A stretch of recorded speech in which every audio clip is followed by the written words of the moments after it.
importancia de la conservación de esta colección tiene varios puntos. Primero, estamos haciendo un rescate de una colección patrimonial que posee la universidad, que fue gestada por una profesora de la universidad. En particular, la memoria araucana nace a partir de la inquietud de nuestra querida profesora Gertrudis Payás, una destacada académica de nuestra universidad, profesora titular, pero que ha tenido un desarrollo muy importante al interior de nuestra universidad a través de su investigación, de sus proyectos Fondesit, que han ido generando mucho material bibliográfico muy productivo, que han puesto a nuestra universidad también en una posición de referente nacional en las temáticas de interculturalidad. Yo empecé trabajando historia de la frontera y en ese momento nos ganamos con José Manuel Zavala y Mario Samaniego y Carmen Gloria Garbarini el primer Fondesit sobre, digamos, de base traductológica, que es mi línea, ¿no?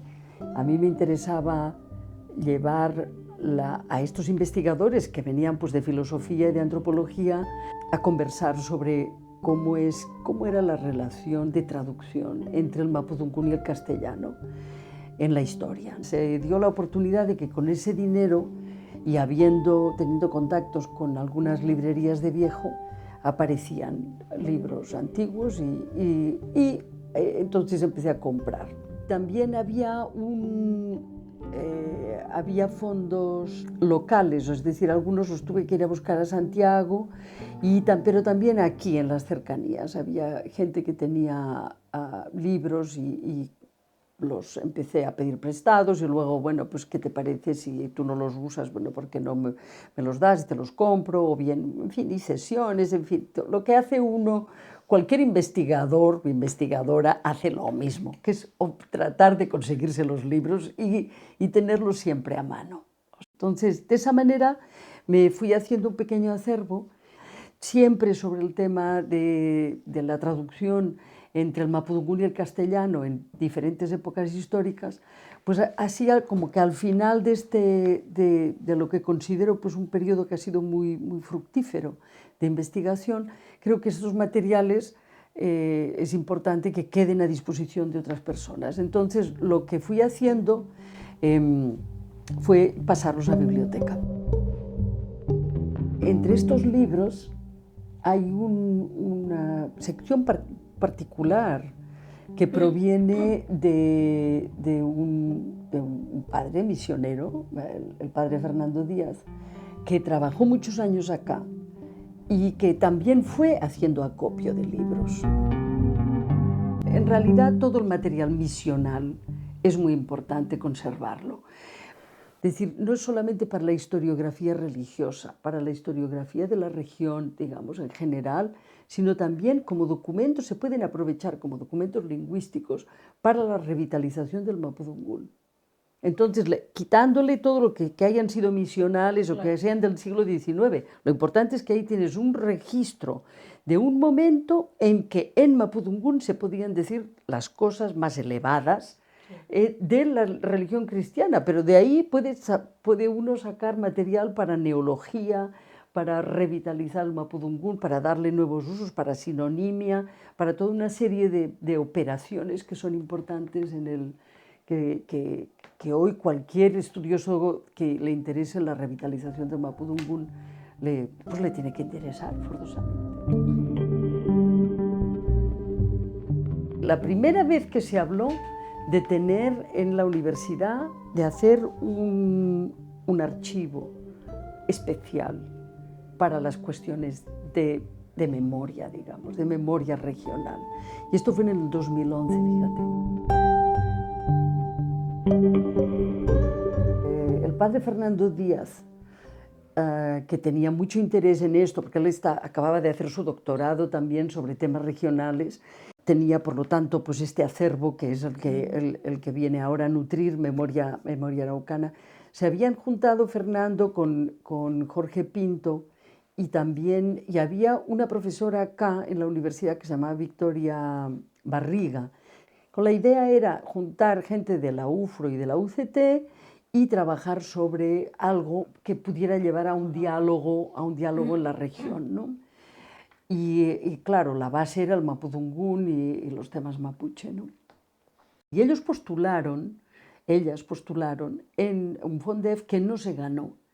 Y después ya la gente se dispersó y se perdió esa posibilidad de hacer un proyecto conjunto entre las dos universidades que teníamos intereses en la cuestión intercultural. En ese momento yo creo que la interculturalidad como tal todavía no teníamos como conciencia de la fuerza que iba a adquirir ese término, pero ya lo teníamos puesto digamos, sobre el tapete, ya era una palabra que estaba sobre el tapete, ¿no? Pero no, las mismas universidades, o sea, recién la UFRO en este momento está hablando de interculturalidad y nosotros llevamos ya unos cuantos años haciéndolo, ¿no? Pero en fin.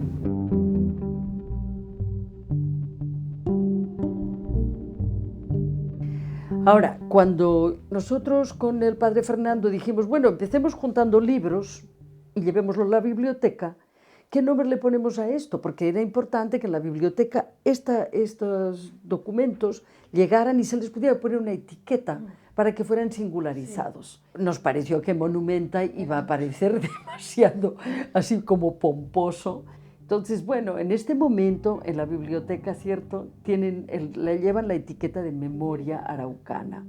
En el futuro, si se desea, esta etiqueta puede cambiar. Es muy importante que el mapudungún esté presente ahí, ¿no? Entonces, un término como tuculpan, que es el que se está empleando hoy para memoria, podría figurar ahí en el título. La labor académica es la labor que le da el dinamismo a nuestra universidad y a todas las universidades. Toda esta inquietud, todo este dinamismo, finalmente obliga a que ciertas áreas de la universidad, como es toda nuestra biblioteca, también tiene que entrar en un proceso de complejización para poder atender y dar respuesta precisamente a todas estas inquietudes intelectuales que se van forjando a través del tiempo. Desde la dirección de biblioteca, teniendo en consideración la antigüedad del acervo con que contábamos, surgió la necesidad de preservar ciertas colecciones que tienen tintes patrimoniales, ya sea porque son recursos bibliográficos únicos, de interés histórico o primeras ediciones o de difícil reposición. Es por esta razón que en el marco del portafolio estratégico del proyecto 2030 iniciamos un piloto en torno a la conservación del material patrimonial. Podemos decir que esta colección al 100% se encontraba con suciedad superficial. Yo creo que un 70% con suciedad adherida, que es una suciedad mucho más profunda. El 100% no tenía embalaje ni resguardo. El 30% aproximadamente está todavía en un estado de deterioro y de cuidado, ¿ya? Porque nosotros acá hicimos un proceso de conservación. Este libro es una clara muestra de un avance en el trabajo, porque este libro estaba sucio, todo el borde izquierdo lateral del lomo tenía adherido scotch.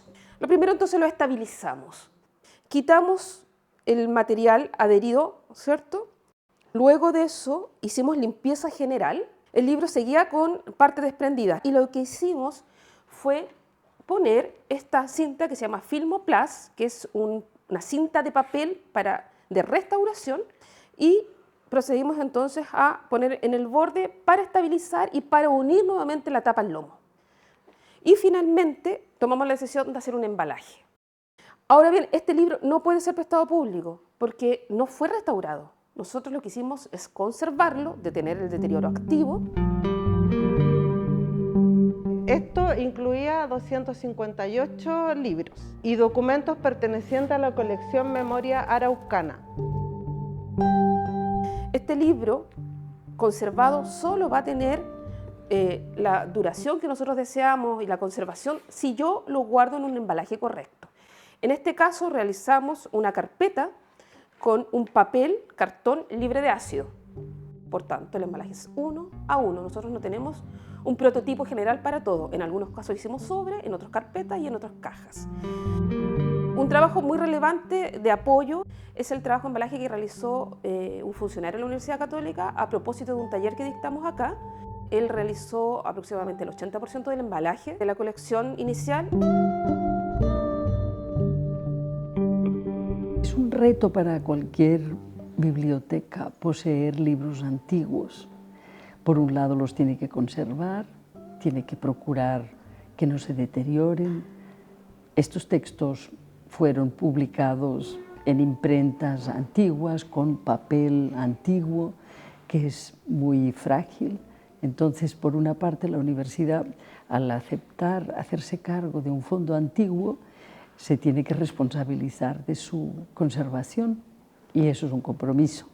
Y por otra parte, tiene que cumplir con el compromiso de que estos materiales no queden solamente en una vitrina, que no sirvan nada más de fotos antiguas, sino que sean materiales que tengan el poder de despertar la memoria histórica en los estudiantes y en el profesorado.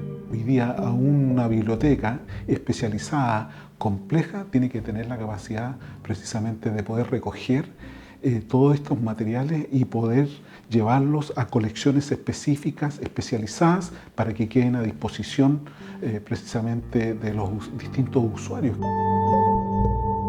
El resguardo primero que nosotros estamos poniendo acá fue la creación de las políticas. Y eso pone un freno, digamos, al uso y la manipulación indiscriminada, digamos, o no consciente por parte de los usuarios.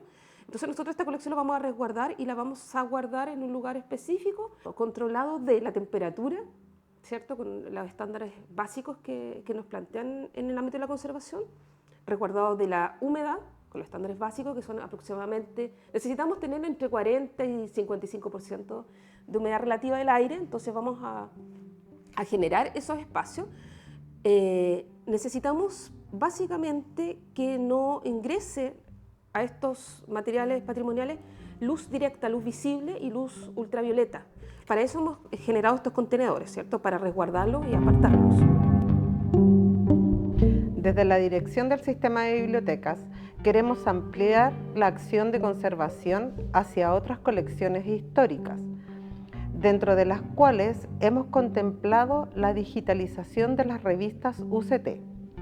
Queremos comenzar con la revista Estilo, que este año 2025 celebra su aniversario número 60.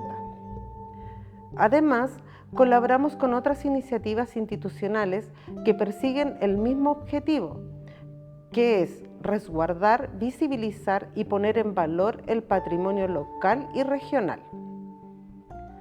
Por ejemplo, con la Dirección de Extensión en la creación del archivo Yosuke Kuramochi,